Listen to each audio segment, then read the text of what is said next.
ഏവർക്കും നമസ്കാരം. ശുഭകരമാകട്ടെ, ദിനം സന്തോഷകരമാവട്ടെ, സൗഖ്യകരമാകട്ടെ, അനുഭവങ്ങളും അനുഭൂതികളും നമ്മെ ഏവരെയും നയിക്കുമാറാകട്ടെ. ജീവിതത്തെ ആരോഗ്യകരമായി ലളിതമായി സമീപിക്കുന്നതിനെ കുറിച്ചാണ് നമ്മൾ കുറച്ചു നാളായിട്ട് ബോധ്യപ്പെട്ടുകൊണ്ടിരിക്കുന്നത്. അപ്പോ അതില് വളരെ പ്രാധാന്യമുള്ളത്, എന്നാൽ അധികം ആരും ശ്രദ്ധിക്കാതെ പോകുന്നത്, ചിലർ ജീവിതത്തിന്റെ മൂല്യമായി കൊണ്ടു നടക്കുന്നതായ ഒന്നാണ് ദിനചര്യ എന്നുള്ളത്, ശരിയായ ദിനചര്യ എന്നത്.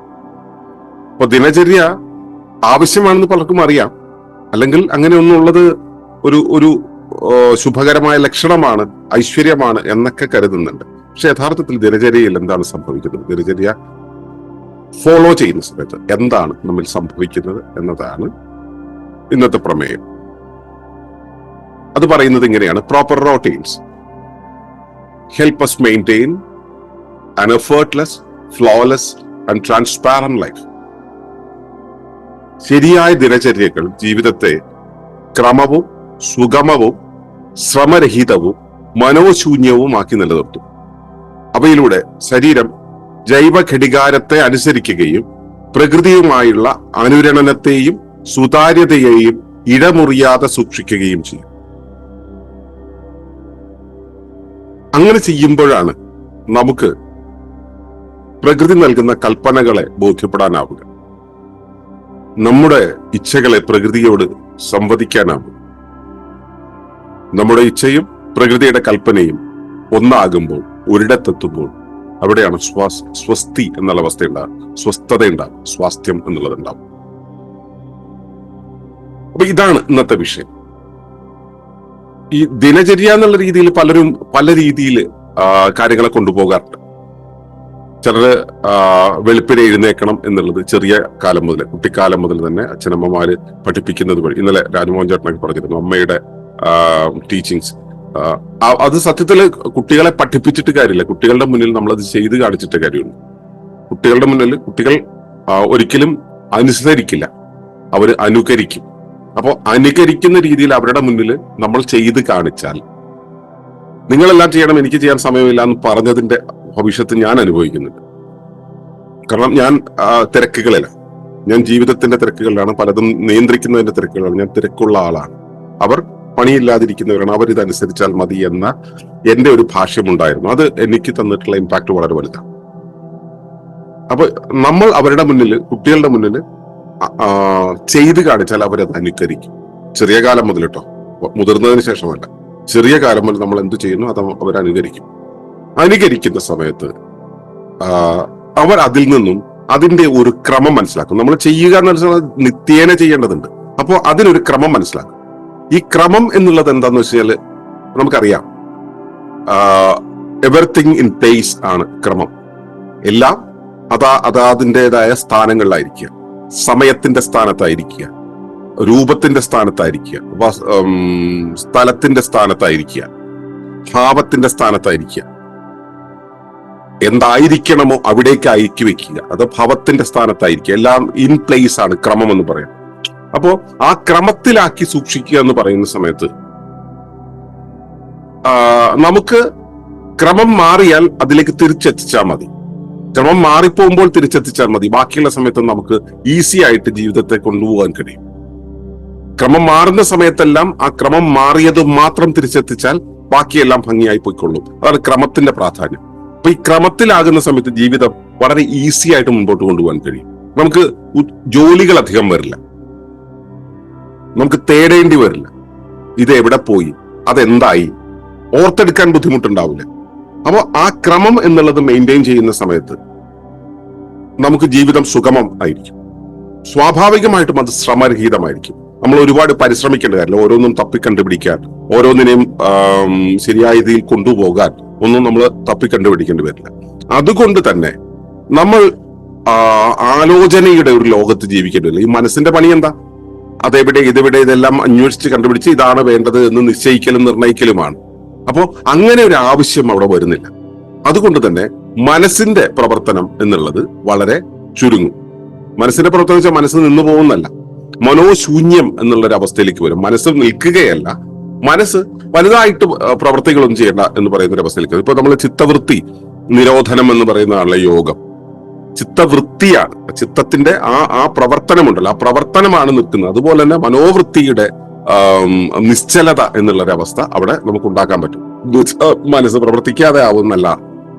ഇപ്പോ ഒരു താക്കോല് ഞാൻ ഒരിടത്ത് വെക്കുന്നു.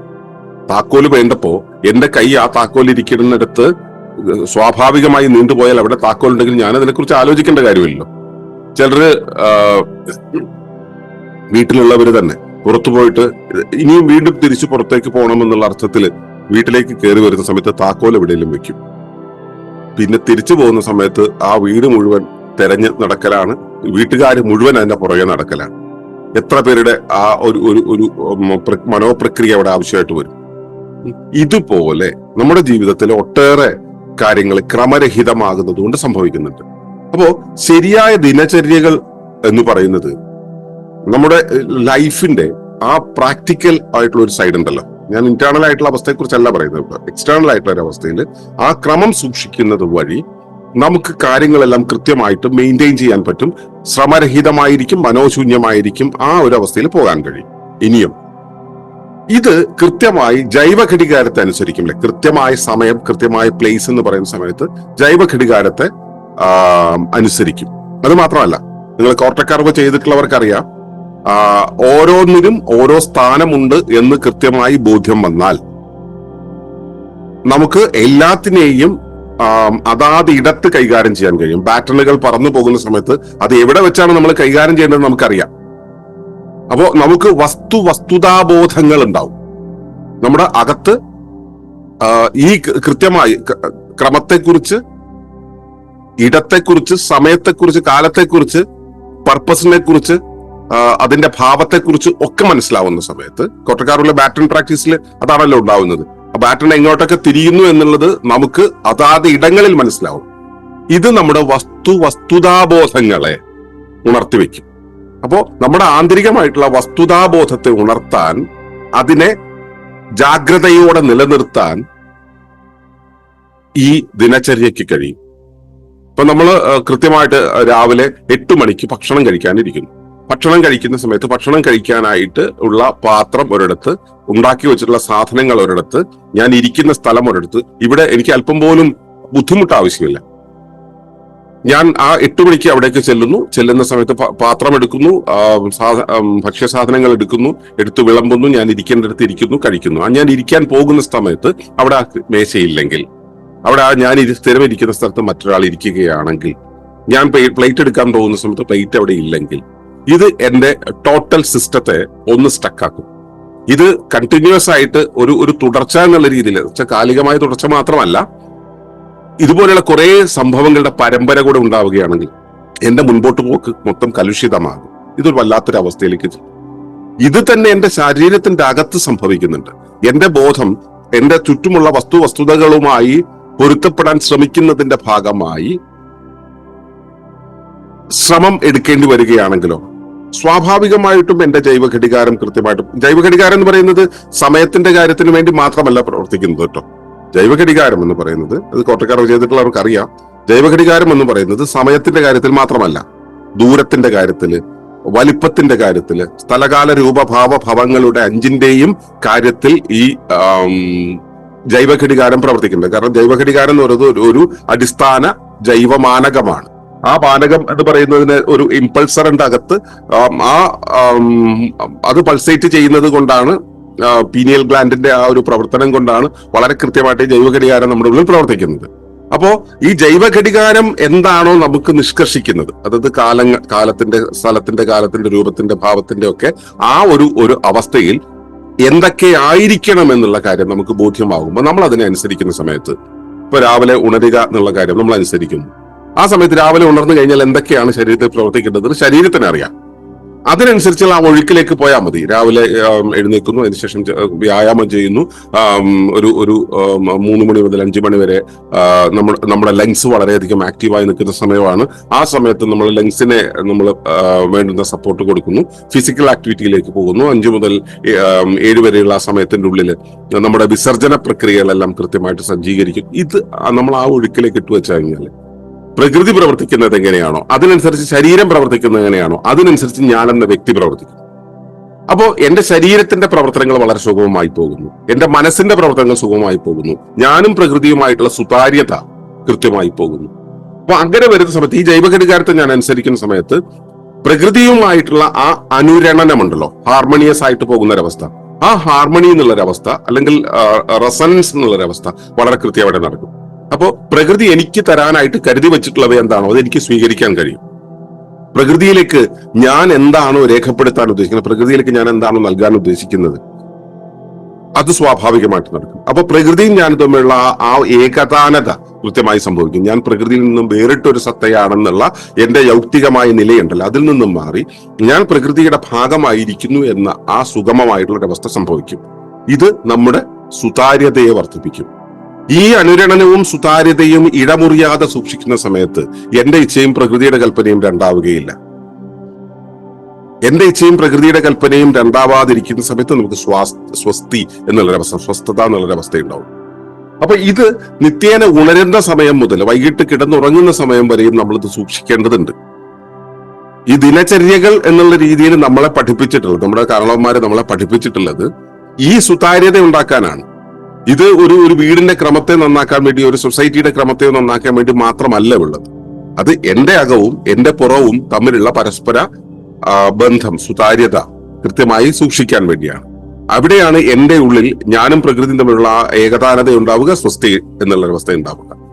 എന്നിൽ സ്വസ്ഥത ഉണ്ടാകുമ്പോഴാണ് എന്റെ കുടുംബത്തിന്റെ അത്ര ശതമാനം സ്വസ്ഥതയിലേക്ക് പോവുക, എന്റെ സമൂഹം അത്ര ശതമാനം സ്വസ്ഥതയിലേക്ക് പോവുക. ഇങ്ങനെ എത്ര പേർ ഈ ചര്യയിലൂടെ കടന്നു പോകുന്നു അത്രയും സ്വസ്ഥത സമൂഹത്തിൽ ഉണ്ടാവും, ഭൗമജാലികയിൽ ഉണ്ടാവും. ഇത് മൊത്തം വ്യവസ്ഥയുടെ സ്വസ്ഥതയിലേക്ക് കൊണ്ടുപോകും.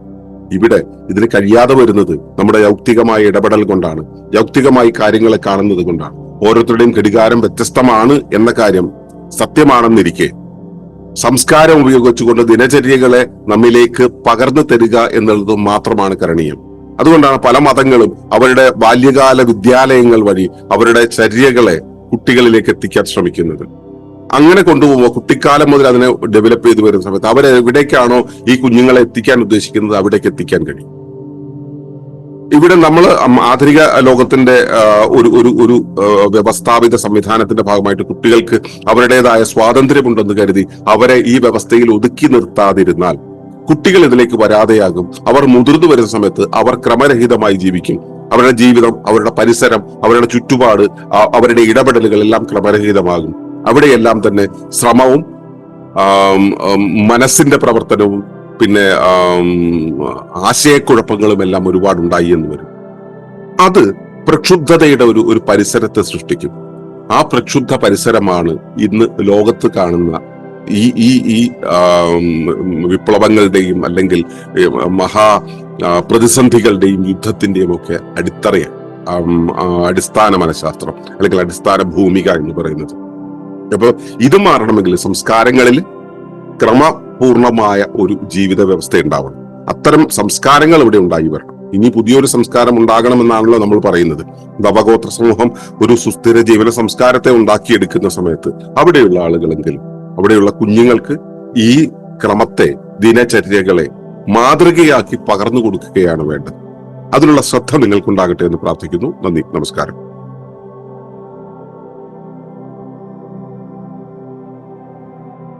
ഈ വിഷയം ഇഷ്ടമായെങ്കിൽ ഒന്ന് ലൈക്ക് ചെയ്യുക, കമന്റ് ചെയ്യുക, ഷെയർ ചെയ്യുക. നിങ്ങൾ പ്രകൃതിയെ ഇഷ്ടപ്പെടുന്നുവെങ്കിൽ ഈ ചാനൽ സബ്സ്ക്രൈബ് ചെയ്യുക.